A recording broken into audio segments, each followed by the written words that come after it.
Hello everyone, welcome to the authors interview of Kitab writing Publication. तो आज हमारे साथ हैं निशांत कुमार दास सर। उनकी बुक विचारों के अस्त्र रिसेंटली पब्लिश हुई है हमारे पब्लिकेशन के साथ। तो सर, सबसे पहले आपको बहुत बहुत बधाई आपकी बुक के लिए। बहुत बहुत धन्यवाद। तो सर, आपको कैसा लग रहा है, आपकी बुक पब्लिश होकर मार्केट में आ चुकी है? सर, बहुत खुशी की बात है और बहुत अच्छा लगा और बहुत ही कोऑपरेटिव जो मुझे देखने को मिला आप लोगों की तरफ से भी, किताब राइटिंग पब्लिकेशन की तरफ से भी। बहुत ही कोऑपरेटिव सभी लोग हैं, स्टाफ बहुत अच्छा है और जितना भी मुझे सहयोग किया और एक बहुत ही मिनिमम रेट पर बहुत अच्छा क्वालिटी वर्क करके दे रहे हैं आप लोग, इसके लिए बहुत बहुत आप लोग साधुवाद के पात्र हैं। जी जी, आपका बहुत बहुत शुक्रिया सर। जी। सर, आपके फैमिली का और आपके फ्रेंड्स का फर्स्ट रिएक्शन क्या था जब उन्हें पता चला कि आपकी बुक पब्लिश होने वाली है? हाँ सर, बहुत खुशी वाली बात है ये, क्योंकि जब आप एक राइटर बन जाते हैं और एक आप ऑथेंटिकेट राइटर बन जाते हैं किसी पब्लिकेशन हाउस की ओर से, जी आपको अपना एक आईएसबी नंबर प्राप्त होता है, क्योंकि इंटरनेशनल स्टैंडर्ड बुक नंबर होता है, बहुत बड़ी चीज होती है। और दूसरा, आपके विचारों को एक आयाम मिलता है, एक दुनिया मिलती है आपके विचारों को। जी और आपको एक पब्लिकेशन हाउस पब्लिश करता है और आप डिमांड के अनुसार जो है आपकी बुक्स के सेट आपके निकालता है, तो ये बहुत खुशी की बात होती है। फ्रेंड सर्कल में भी बहुत खुशी की बात थी कि भाई मुंबई से इतने बड़े जो है राइटिंग हाउस ने हमको जो है इतना मौका दिया और इतना सम्मान दिया, तो बहुत अच्छा रिएक्शन था। परिवार भी बहुत खुश था, फ्रेंड्स भी बहुत खुश थे और जो हमारे कलीग्स वगैरह हैं वो भी बहुत ज्यादा खुश थे। जी। Okay sir. तो सर, आपने लिखने की शुरुआत कब करी थी? मेरा मतलब कि आपने सबसे पहली बार कब लिखा था? हाँ जी सर, 2017 में मैंने पहला अपना जो था एक काव्य संग्रह लिखा था पूरा, और उसमें से एक किताब मैंने जो है उत्तर प्रदेश हिंदी संस्थान को भेजी थी, प्रेषित की थी। उस समय एक कविता प्रतियोगिता हुई थी, तो उसमें मेरा टॉप 5 में यूपी के पोइट्स में सिलेक्शन हुआ था और उन्होंने मुझे मोहन होटल में रोका था लखनऊ में और उन्होंने मुझे सम्मानित किया था यूपी स्टेट गवर्नमेंट के द्वारा। ये पहला मेरा जो था कार्य, जो बहुत अच्छा अचीवमेंट मिला मुझे 2017 में। जी और उसके बाद जर्नी स्टार्ट हुई है, तब से अभी तक मैं 16 साहित्यिक अवार्ड जीत चुका हूँ और विविध जो कॉम्पिटिशन हमारी देश के लेवल पर चलती है उनमें पार्टिसिपेट करता रहता हूँ। 3 केंद्रीय मंत्रालयों ने मुझे सम्मानित किया। रक्षा मंत्रालय ने अभी रिसेंटली जनवरी 2023 में, जो 26 जनवरी का हमारा जो प्रोग्राम था, प्रधानमंत्री जी के सानिध्य में इजिप्ट के राष्ट्रपति जी वहां आए हुए थे जी और वहां पे मुझे एक स्पेशल गेस्ट के तौर पे बुलाया गया था और मुझे रक्षा मंत्रालय की ओर से मेरे साहित्य जो नेता सुभाष बलिदानी मेरी कृति थी उसके लिए सम्मानित किया गया था। इससे पहले आयुष मंत्रालय मेरे एक पोइम को, जो कि काव्य था मेरा, और वो जो था आहार विज्ञान पर लिखा गया था, तो उसको लेकर भी सम्मानित कर चुका था। और इसके बाद जो है आपका संस्कृति मंत्रालय का अभी रिसेंटली 2 साल पहले एक पोइम का चला था, देशभक्ति गीत चैलेंज, तो उसमें भी मैंने पार्टिसिपेट किया था। उसमें जिला में मेरा पहला नंबर था। तो इस तरीके से काफी सारे मतलब लोगों ने और संस्थाओं ने और जो है पदाधिकारियों ने, सरकारों ने सम्मानित किया है। बहुत खुशी की बात है, माँ शारदा जी का जो है मुझे एक बार आशीर्वाद भी प्राप्त हो चुका है। जी तो जो है, और अब जो है वो चीजें किताबों के दौर पे आ रही हैं, लोगों के पास पहुंच रही, तो और भी ज्यादा खुशी की बात ये हो जाती है जी कि तब तक भाई कंपटीशन में पार्टिसिपेट कर रहे थे, तो कंपटीशन में एक स्तर था, लेकिन अब ये एक स्तर व्यापक हो रहा है, तो बहुत जी ज्यादा खुशी की बात हो जाती है। जी। जी सर, बहुत ही अच्छा लगा सर कि आपको इतने सारे अवार्ड्स मिल चुके हैं। आप प्रधानमंत्री, ना सिर्फ इंडिया के प्रधानमंत्री बल्कि इजिप्ट के प्रधानमंत्री जब इंडिया में आए हुए थे 26 जनवरी को, जब उन्हें उनके साथ भी आप एज ए गेस्ट शामिल हुए। जी। जी, तो सर, मैं जी। अब जी। जानना चाहूँगा कि जब आप भी, आपको उस अवार्ड के लिए वहाँ पर 26 जनवरी को एक बहुत ही स्पेशल मोमेंट होता है, एक तो स्पेशल दिन, ऊपर से आपको बुलाया गया, तो जी। वो एक्सपीरियंस मैं जानना जी। चाहूँगा, आपको कैसा लगा वहाँ जाकर, आपको जब आ, अवार्ड बहुत इनिशिएट हुआ? मतलब इतना एक्साइटमेंट था और मैं रोने लगा था वहां पे। 26 जनवरी पे परेड हो रही थी कर्तव्य पथ पर, जी तो वहां मैं बैठा हुआ था, वहां मेरे सामने पूरा मंत्रालय बैठा हुआ था, वहां पे जो भी हमारे सेंट्रल मिनिस्टर्स थे सारे बैठे हुए थे और बीच में हमारे परेड में जो हमारे जवान थे भारतीय सेना के, कर्तव्य करते हुए जा रहे थे। बहुत अच्छा लग रहा था, मुझे ऐसा लग रहा था एक्चुअली ये मेरा सही स्थान है कहीं ना कहीं, क्योंकि पॉलिटिक्स से भी काफी जुड़ा हुआ रहा हूँ। राजनीति के लिए अभी मैंने रिसेंटली एक बुक लिखी थी, विश्व गुरु बनना है तो वो भी प्रकाशित हुई है, अभी ऑनलाइन भी है और ऑफलाइन भी है। लेकिन ये होता है कि जब आपको आपके सपनों में एक आपको सफलता मिलती है, आपके पंखों पे उड़ान मिलती है, तो बहुत अच्छा लगता है। और पीएम सर के साथ हमारा एक सेल्फी शूट भी था। मेरे पीछे जो अवार्ड देख रहे हैं ये सब वही हैं जो अर्जित किए गए हैं। जी जी जी। जी।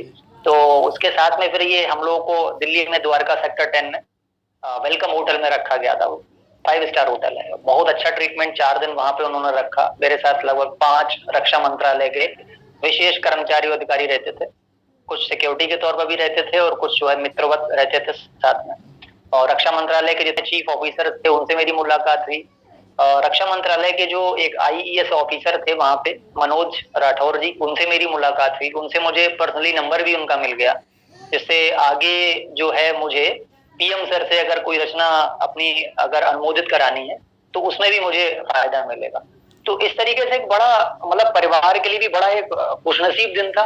और मैं मानता हूँ मेरे लिए बहुत अच्छा दिन था, क्योंकि आपके सामने तिरंगा लहराता है, आपके ऊपर से राफेल फाइटर प्लेन जाते हैं, तो वो बड़ा अच्छा लगता है। वो अद्भुत है एक, मतलब आप कह सकते हैं सेना के जो सेना आपको जब आमंत्रित करके सम्मान देती है, ये अपने आप में बहुत विशेष चीज हो जाती है। जी मान जी। लीजिए हमें कोई और मिनिस्ट्री बुलाती है, वो भी हमारे लिए आदरणीय है, लेकिन जब एक रक्षा मंत्रालय का प्रोग्राम होता है और आपको स्पेशल गेस्ट के तौर पर बुलाया जाता है और सेना आपके सामने होती है, आपके सामने सब जो है चीफ गेस्ट होते हैं सेना के, तब वाकई में बहुत प्राउड फील होता है। मैं ऊपर वाले को बहुत शुक्रिया अदा भी इस बात पे करता हूँ कि आपने मुझे वहां तक पहुंचाया।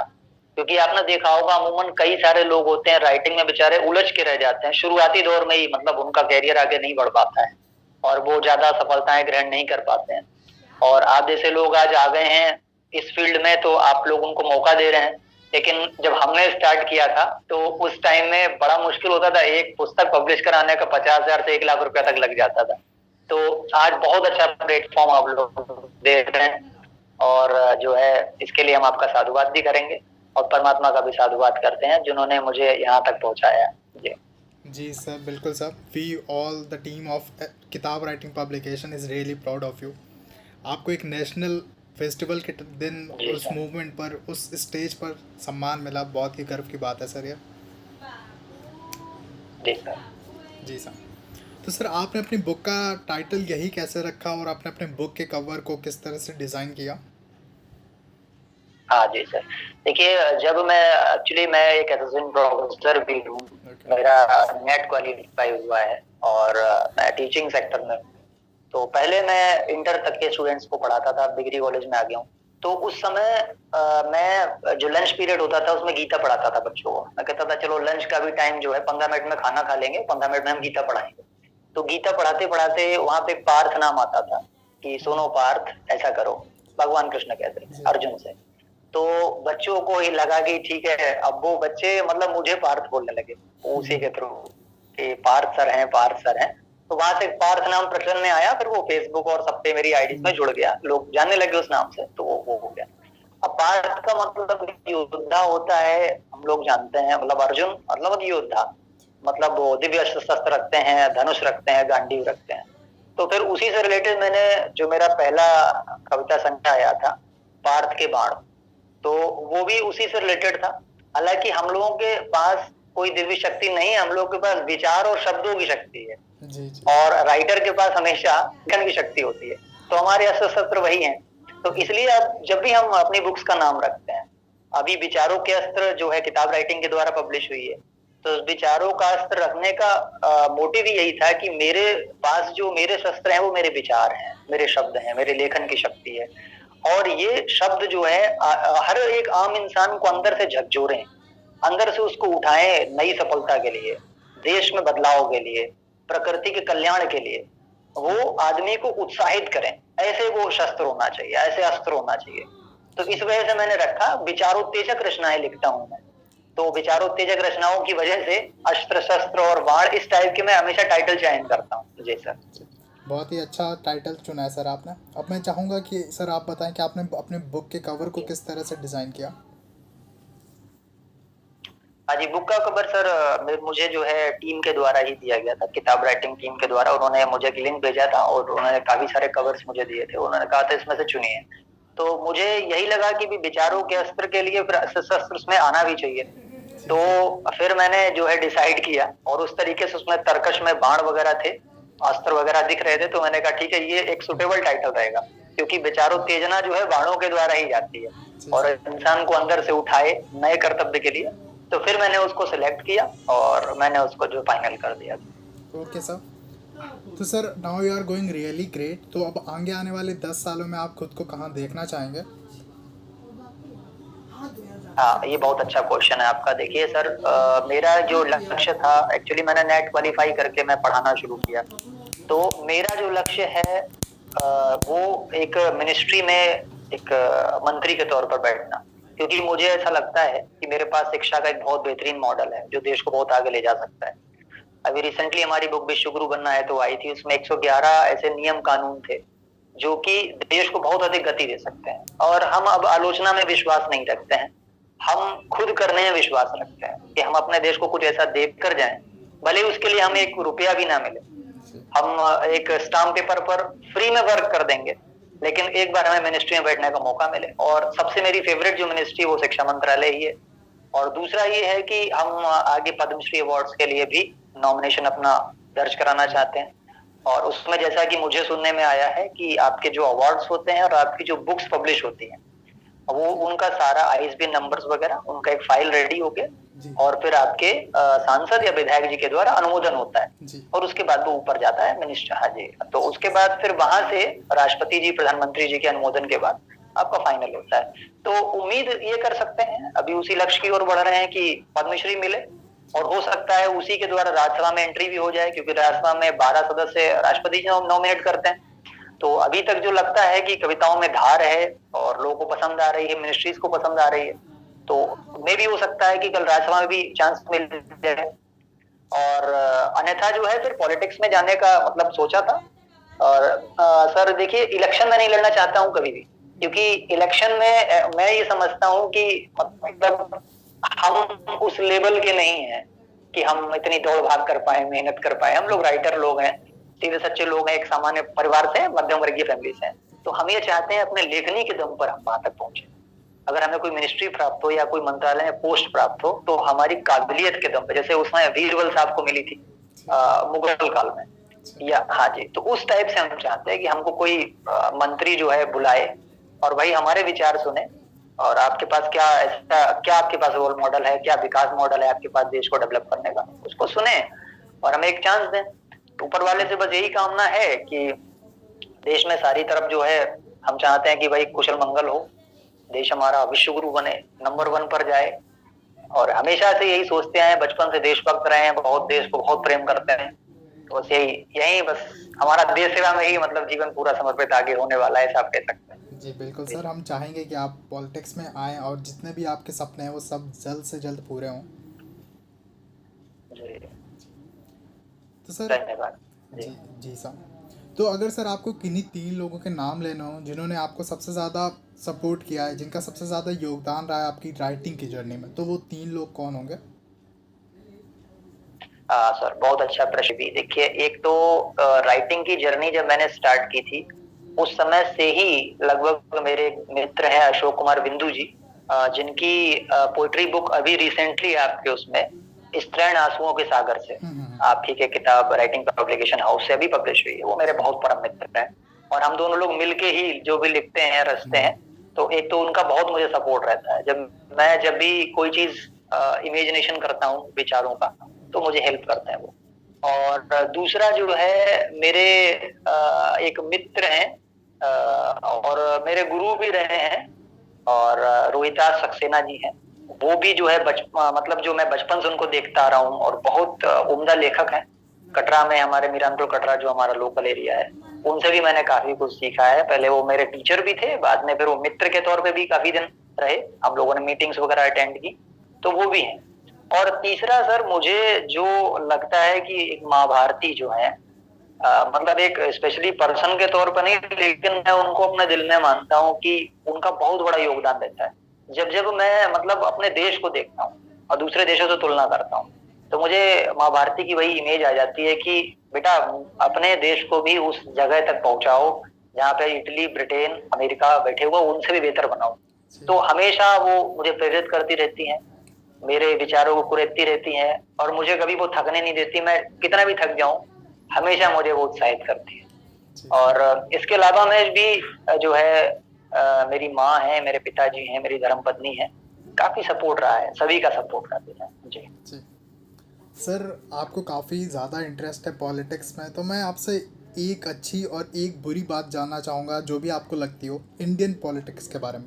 एक अच्छी बात और एक बुरी जी बात। जी जी जी। एक अच्छी बात तो ये है सर कि हमारी इंडियन पॉलिटिक्स में इतना खूबसूरत संविधान दिया गया है कि एक दोयम दर्जे का व्यक्ति, जैसे आप समझ सकते हैं इस समय जो है प्रधानमंत्री के पोस्ट पे भी जो शख्सियत आज काबिज है, वो बहुत ही मतलब ये कह सकते हैं कि निम्न जो है परिवार से आए, मध्यम वर्गीय परिवार से भी नहीं कह सकते। तो ये बहुत खूबसूरत बात है हमारे लोकतंत्र की कि एक मतलब छोटे से छोटा व्यक्ति भी प्रधानमंत्री बनने का ख्वाब देख सकता है, उसे पूरा कर सकता है। ये बहुत खूबसूरत बात है हमारे पॉलिटिक्स की। और दुख की बात ये है कि 70 साल में आज हम जहाँ खड़े हैं, और हमें मेरे मानने से इससे बेहतर होना चाहिए था।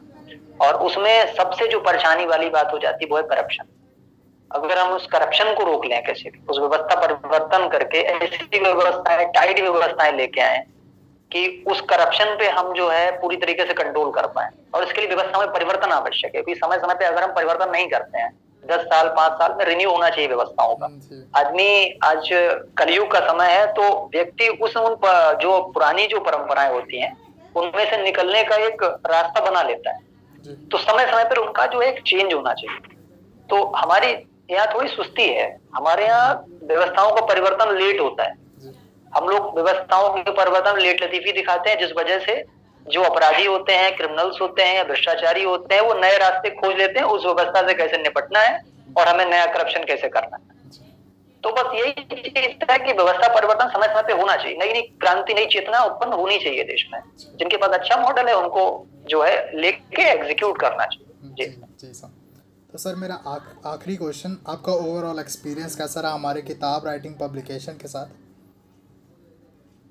जी बहुत बढ़िया क्वेश्चन है आपका। देखिए बहुत बढ़िया मुझे लगा। मैंने जब फर्स्ट टाइम फेसबुक पे आपका एक एडवर्टाइजमेंट देखा था, तो मैं नहीं जानता था कि भाई कहाँ की संस्था। फिर मैंने उसको रिसर्च किया कि भाई कहाँ के हैं, तो पता लगा भाई मुंबई से हैं। अच्छा, मुंबई भी मैं 3 महीने रहा था। वहां पे मैं जो है उनसे आपके स्टूडियोज जो होते हैं, हमारे प्रोडक्शन स्टूडियोज होते हैं, उनसे मैं काफी मिलता जुलता रहा, अपनी स्टोरीज को लेकर गया था। और इस समय स्क्रीन राइटर एसोसिएशन जो हमारा है स्वा, उसमें मैं मेंबर भी हूँ। और मैंने कई सारे फिल्मी गीत भी लिखे थे, कुछ फिल्में भी लिखी थी। जी, तो मैं वहां गया था, तो वहां भी काफी संघर्ष रहा और अभी भी मैं जुड़ा हुआ हूँ उन लोगों से वहां पे। तो मुझे जब पता लगा कि भाई आप मुंबई से हैं, मैं 3 महीने मलाड के एरिया में रहा था, मलाड से फिर मैं आया था यहाँ, तो मुझे बड़ा खुशी हुई कि वहाँ का मुंबई के लोग हैं तो ये अच्छे ही होंगे, क्योंकि बड़ा अच्छा संस्कृति है मुंबई की अपनी। और मैं रहा वहाँ, बड़े प्रेम से रखते हैं, शिवाजी का बड़ा नाम है और बहुत अच्छा मतलब अच्छा एक ताल्लुकात। तो मुझे कॉन्फिडेंस हो गया था कि भाई ये संस्था जो है हमारा बहुत अच्छा काम करेगी, क्योंकि मराठी लोग जो है मैं मानता हूँ बहुत बढ़िया होते हैं और बहुत ऑनेस्ट होते हैं, बढ़िया लोग हैं। तो फिर मैंने रिसर्च करके मैंने कहा ठीक है भाई, एक बुक जो है आपके द्वारा पब्लिश कराई जाए। तो हमारे मित्र अशोक बिंदु जी भी थे, उन्होंने भी अपनी 2-3 किताबें आपको भेजी, मैंने भी अपनी किताब भेजी, और मेरी और भी आगे किताबें हैं, मैं आपको भेजना चाहूंगा, आगे भेजता रहूंगा, क्योंकि एक किताब को लिखने में समय भी लग जाता है अच्छा खासा। तो जैसे जैसे वो कंप्लीट होती रहेंगी, हम जो है जुड़े रहेंगे, कनेक्ट रहेंगे। तो ओवरऑल एक्सपीरियंस बहुत शानदार है, ब्रिलियंट एक्सपीरियंस है। मतलब मैं शब्दों में बयान नहीं कर सकता, क्योंकि आज की डेट में आप देखिए कि छल है, आज लोग ठगने पर आमादा हो गए हैं। बहुत सारे पब्लिकेशन हाउस ऐसे भी हैं जो नए राइटर्स को ठग रहे हैं और परेशान कर रहे हैं, उनसे पैसा भी लेते हैं, उनका काम भी नहीं करते हैं। ऐसा बहुत से केसेस सुनने में आए। लेकिन जब हम आपसे जुड़े हैं, हमने आपके द्वारा तकरीबन 10 से ज्यादा राइटर्स के इंटरव्यू भी सुने हैं और लोगों को जाना भी है कि भाई उन्होंने बहुत सक्सेसफुली अपनी किताबों को लॉन्च कराया है। और आपकी हमने क्वालिटी, इस तरह आंसुओं के सागर से जो हमारे मित्र की पब्लिश हुई थी, उस बुक की क्वालिटी, पेपर का जो क्वालिटी है और जो उसका कवर का पेज को क्वालिटी, वो भी एकदम लाजवाब है। और मैं मान सकता हूँ कि बहुत अच्छा प्रिंटिंग भी दिया है। और आपका सबसे अच्छा चीज ये है कि आप 2 बार कम से कम मौका देते हैं राइटर को कि भाई आप देख लो, इसमें कोई गलती तो नहीं है। मतलब आपको पूरा सेटिस्फेक्शन जब तक नहीं हो जा रहा है तब तक आपके वर्क को डन नहीं करेंगे। तो आप पीडीएफ बना के भेजते हैं, आप खुद उसका एडिटिंग करते हैं। एडिटिंग में मेहनत लगती है, मैं जानता हूँ, ये सबके बस का नहीं होता। तो एडिटिंग में भी आप बहुत काफी मेहनत करते हैं। फिर आप जब तक सेटिस्फाइड राइटर नहीं हो जा रहा है तब तक आप उसको जो है उसी के अनुसार उसमें जो है बदलाव भी करते हैं, उनके सुझाव भी लेते हैं और उसके बाद कहीं जाके पब्लिश करते हैं। और मतलब उनको एक एप्रिसिएशन लेटर भी आप जो है कराते हैं। ये लेटर आपको मैं बता दूं बहुत कीमती है, जो आपने मुझे प्रोवाइड कराया। ये मेरा आगे अगर मैं पद्मश्री भेजूंगा तो ये लेटर वहां पे लगेगा मेरी फाइल में। तो इसके लिए बहुत बहुत आपका स्पेशली धन्यवाद, क्योंकि ये लेटर हमारे लिए तो बहुत काम के हैं और हर राइटर के लिए काम के होते हैं, क्योंकि ये हमारी फाइल तैयार करते हैं, हमारी ये एक हमारा प्रोफाइल इससे तगड़ा होता है। तो ये बहुत अच्छी चीज आप कर रहे हैं कि किताब तो पब्लिश कर ही रहे हैं, साथ में आप एक लेटर भी प्रोवाइड कर रहे हैं, एक अवार्ड लेटर कह सकते हैं इसको, बहुत अच्छा है। तो बहुत अच्छा एक्सपीरियंस है, बहुत बढ़िया एक्सपीरियंस है, इसके लिए बहुत बहुत साधुवाद आपको। आपको बहुत बहुत शुक्रिया सर, एक बार फिर से आपको बहुत बहुत बधाई आपकी बुक के लिए। बहुत बहुत धन्यवाद। और जितने भी दर्शक हैं जो भी इसको देखें उनको भी मैं कहना चाहूंगा, जो नए राइटर्स हैं, आप एक बार जो है किताब राइटिंग जो पब्लिकेशन हाउस है उस पर ट्रस्ट करें, उनसे जुड़े। और अगर आप में मादा है, अच्छा आपके विचारों में शक्ति है, तो आपको इस यहाँ पर बहुत अच्छी राह मिलेगी और आप जो है बहुत अच्छी तरक्की कर सकते हैं, ऐसा मैं मानता हूँ। Thank you so much sir.